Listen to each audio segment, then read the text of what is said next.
नमस्कार, मैं हूं शिखा तिवारी और आप देख रहे हैं प्रलय टीवी। चीन के वुहान से आए कोरोना वायरस ने भारत के महाराष्ट्र पर विनाशकारी प्रभाव डाला है। कोरोना ने न सिर्फ लोगों के जीवन को अस्त व्यस्त किया है, बल्कि महाराष्ट्र की राजनीति पर भी इसने गहरा असर डाला है। अब ऐसा लगता है कि महाविकास आघाड़ी में दरार पड़ चुकी है और ये सरकार अधिक दिनों की मेहमान नहीं है। गठबंधन की सरकार चलाना आसान नहीं होता है। ये जब तीन पार्टियों के एक साथ मिलने की सरकार हो तब तो और भी मुश्किल होता है। महाराष्ट्र में बीजेपी को सत्ता से दूर रखने के लिए शिवसेना, एनसीपी और कांग्रेस ने मिलकर एक बेमेल गठबंधन बनाया था। अब जैसे हालात पैदा हो रहे हैं, उससे तो यही लगता है कि ये गठबंधन जल्द ही टूटने वाला है। कल कांग्रेस के राहुल गांधी ने एक बयान में अपने आप को उद्धव सरकार से दूर करते हुए नजर आए। राहुल गांधी ने कल प्रेस कॉन्फ्रेंस में स्पष्ट कहा कि सरकार को समर्थन करना और सरकार को चलाना दो अलग अलग बातें होती हैं। उनका इशारा महाराष्ट्र की ओर ही था।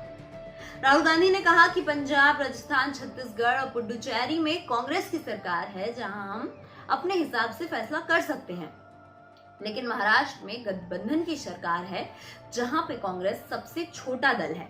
प्रेस कॉन्फ्रेंस में राहुल गांधी ने महाराष्ट्र में कोरोना पर सवाल पूछा गया तो उसके जवाब में राहुल गांधी ने कहा कि वहां गठबंधन की सरकार है, शिवसेना और एनसीपी दो बड़े दल हैं। जैसा हम कांग्रेस शासित राज्यों में फैसला ले सकते हैं, वैसा हम महाराष्ट्र में फैसला नहीं ले सकते हैं। यानी कि समझा जा सकता है कि कांग्रेस और राहुल गांधी महाराष्ट्र में बेकाबू हुए कोरोना की जिम्मेदारी को नहीं लेना चाहते हैं और लोगों को ये बताना चाहते हैं कि सरकार में उनकी कोई नहीं सुनता है। हालांकि जब राहुल गांधी ऐसे इकलौते व्यक्ति नहीं हैं जिनने ऐसा बयान दिया है, महाराष्ट्र में टूटते हुए गठबंधन का उनको पता चलता है।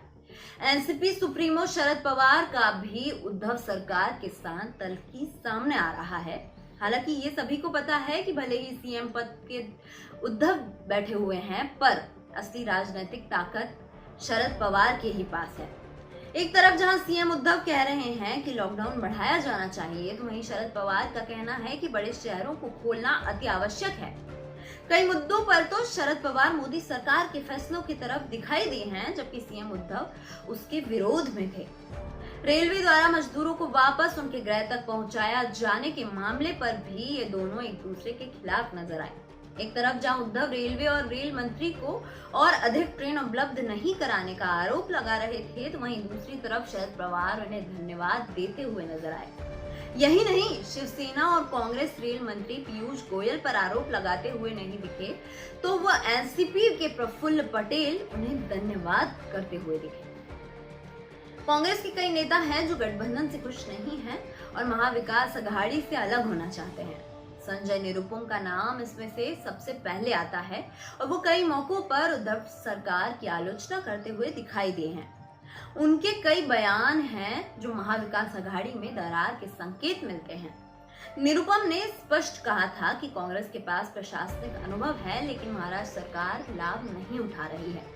उन्होंने ये भी कहा था कि बयान बिल्कुल सही है, क्योंकि तीन पक्षों के बीच कोई समन्वय नहीं है।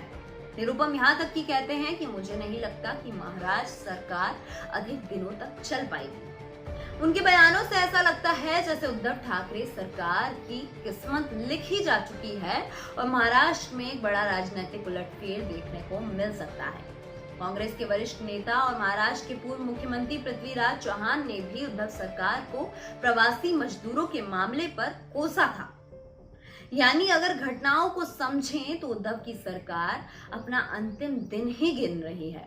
वैसे महाविकास आघाड़ी बनी ही अवसरवाद की राजनीति के लिए थी, इसी वजह से ये हमेशा से ही एक कमजोर गठबंधन रहा है। अब कोरोना से तीनों राजनीतिक पार्टियों के उस अवसरवाद को तो सामने ला ही दिया है और अब कोई भी कोरोना के प्रति लापरवाही की जिम्मेदारी नहीं लेना चाहता है। इसी वजह से अगर आने वाले कुछ दिनों में एक बड़ा राजनीतिक उलटफेर देखने को मिलता है, तो इसमें कोई आश्चर्य नहीं होना चाहिए। धन्यवाद, देखते रहिए प्रलय टीवी।